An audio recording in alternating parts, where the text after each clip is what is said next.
I was younger, I was more of a type A person. If there was something to do or to learn, then I wanted to master it quickly and then move on to the next task.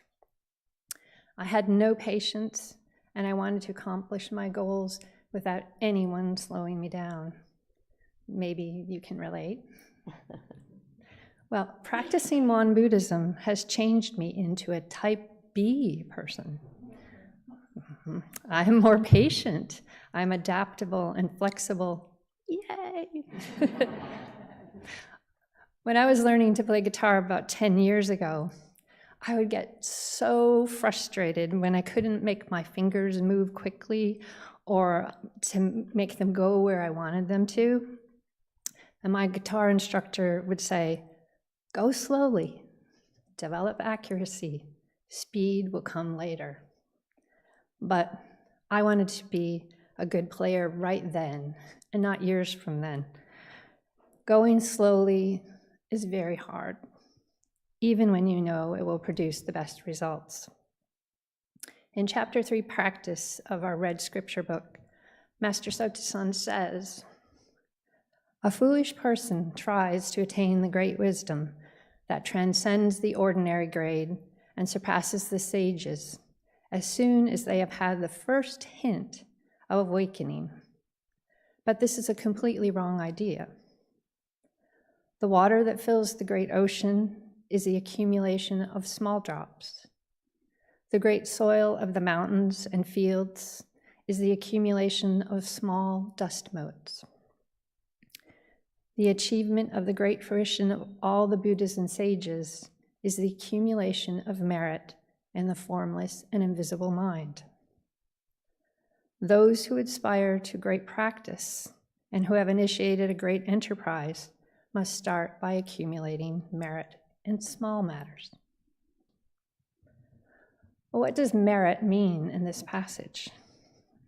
Reverend Wangang describes merit as blessings. Buddhas and sages have accumulated blessings in their formless and invisible minds, and so can we if we practice diligently. So, Master Sotasan and my guitar teacher were in agreement. Going slowly is the best course of action to gain blessings and to become a good guitar player. Applying this advice to my spiritual practice, I came up with the mantra, "Go slowly, develop wisdom and compassion. Enlightenment will come later." So for the past 8.5 years, I've been honing my wisdom, practicing meditation and mindfulness, and I see that I'm slowly getting there. And I like the person that I see in the mirror. You might be thinking, well, where do I begin? I started with the practice of deep listening. It was my habit when someone was speaking to think of a similar story, an incident or a fact to share when they were finished, mistakenly thinking that by sharing the common experience, it would bring us closer. But it probably ended up annoying them more often than making them feel connected. Now, I try to go slowly and listen to others' words. I watch their body language. I pause before it's my turn to speak. If I have a similar experience, I make a note of it to myself and continue listening. Connection is built slowly. It comes from knowing and trusting there is someone who will listen to you without offering advice or personal stories. Wisdom takes time to acquire. In Won Buddhism, we are told to find the answers ourselves through direct observation and experience. It takes a lot of time to live and experience life. We can't rush through it. Through accumulated insights and those little aha moments, we slowly begin to understand what Buddha and Master Sotasan are pointing us towards, our perfect true nature and internal wisdom, which is different from knowledge. I'm applying Go Slowly to my meditation practice. Some days I can stay focused and follow my breath easily. And other days I have to catch my thoughts from wandering and return to my breath every second. I remind myself this is not a race with nothing to attain. I can go slowly and develop my awareness now. Enlightenment will come later. Cultivation of one's spirit is like cultivation of a crop. We can't plant one day and expect a fully mature crop the next day. A fully mature meditation practice takes time. Go slowly applies to mindfulness as well. When we rush about with thoughts swirling in our heads, we miss so much. Connections with others, beauty in the moment, the feeling of being in our bodies, the softness of a dog's fur, and the smile of a stranger. I often catch myself driving somewhere or finishing my food, and then I surprise myself. I'm like, how did I get here? Did I finish all my food? Have you had these experiences? Well, that's a sign we need to go slowly and take every moment and feel it deeply and try not to miss what life is offering, because these moments don't come again. Go slowly and have compassion for others and yourself. If you go slowly, you will find yourself thinking of others before yourself. Quick reactions lead to I and me thoughts. So don't assume how someone else feels or decide what their story is. Listen, get to know them, let go of judgments, forgive mistakes quickly, and give grace to mess up and say the wrong thing.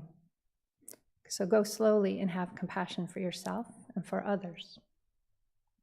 It took Master Sotaesan 20 years of questioning, searching, and meditating to become enlightened. And it took Gautama Buddha 6 years of searching and 7 weeks of solid meditation under the Bodhi tree to become enlightened. This journey is not meant to go fast. It is beautiful knowing that we can get there if we carefully follow the path of practice. Go slowly with breathing, you will live longer. From one of Reverend Wongong's Dharma talks, I learned that humans breathe 16 times a minute, and a tortoise breathes only 4 times a minute. Who do you think lives longer? The tortoise, of course. So breathe slowly. Feel the air in your nostrils, the slow rise and fall of your abdomen. Notice your breath throughout the day. Notice when you feel stressed or anger and irritation. The body reacts by stopping and holding the breath. So just when you need your oxygen to get to your brain to make mindful decisions, you are abandoned by your breath. So go slowly throughout your day. Stop to take a breath. Think about your words, your actions that you are going to take. Be steady and calm, and you will make the right choices. If you really want to slow down, I suggest signing up for a retreat. I experienced the feeling of deeply slowing down during the Gratitude Awakening retreat this past month with Reverend Wongong. I felt completely blessed to be in such a wonderful location with no responsibilities, wonderful teachers, and the freedom for deeper reflection and practice. Returning to my life and its sensory conditions has made me realize how difficult it is to practice at the speed of a normal life. So I'm grateful for this retreat experience. Another passage from our scripture book that reminds me to go slowly is from chapter 11. It's entitled Maxims. The founding master said, "Those who have made a great vow to the way should not hope to accomplish it quickly. With quick steps, one cannot walk a long distance. With an impatient mind, one cannot achieve the great way. The tall tree is a result of a small shoot growing for many years without decaying. Buddhas and bodhisattvas are the result of accumulating great merit over a long period of time without going back on their original vow. So go slowly, breathe, pause, listen, develop your wisdom and compassion, cultivate your spirit, and remember each moment you are accumulating blessings, as each drop of water accumulates to make the ocean. Each moment we practice brings us closer to connecting with our true nature. Thank you for your deep listening.